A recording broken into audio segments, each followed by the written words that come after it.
Hello बच्चों, चलिए प्रश्न को पढ़ते हैं। यदि जल का क्वथनांक सबसे अधिक और ईथर का क्वथनांक सबसे कम है तो 30 डिग्री सेल्सियस पर जल, एसीटोन और ईथर के वाष्प दाब का सही क्रम क्या होगा। एबीसीडी 4 विकल्प दिए, सही विकल्प का पता करना है। चलिए प्रश्न की मुख्य अवधारणा पे बात करते हैं। मुख्य अवधारणा के साम्य पर द्रव की वाष्प द्वारा साम्य पर द्रव की वाष्प द्वारा लगाया गया दाब वाष्प दाब कहलाता है।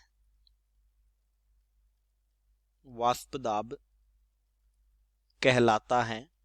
देखिए, क्वथनांक बढ़ने पर वाष्पन घटेगा। क्वथनांक का मतलब है बॉइलिंग पॉइंट, वो ताप जिस पर किसी द्रव का वाष्प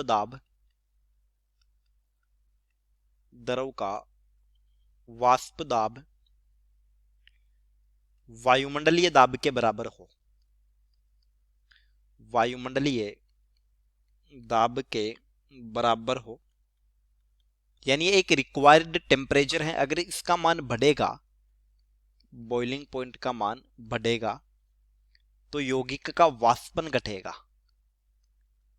यौगिक का वाष्पन घटेगा और वाष्प जितनी कम बनेगी उतना ही वाष्प दाब घटेगा। वाष्प कम बनेगी, अतः वाष्प दाब घटेगा। वाष्प दाब घटेगा। अब देखिए, 30 डिग्री सेल्सियस पर हमें वाष्प दाब पूछा है। वाष्प दाब का क्रम बताना है और बॉइलिंग पॉइंट का क्रम दिया है जल का सबसे ज्यादा, फिर एसीटोन का, ईथर का होगा सबसे कम। तो वाष्प दाब वेपर प्रेशर का क्रम, वाष्प दाब वेपर प्रेशर का जो क्रम होगा वो विपरीत हो जाएगा, यानी ईथर का वेपर प्रेशर सबसे ज्यादा होगा क्योंकि इसकी वाष्प सबसे ज्यादा बनेगी।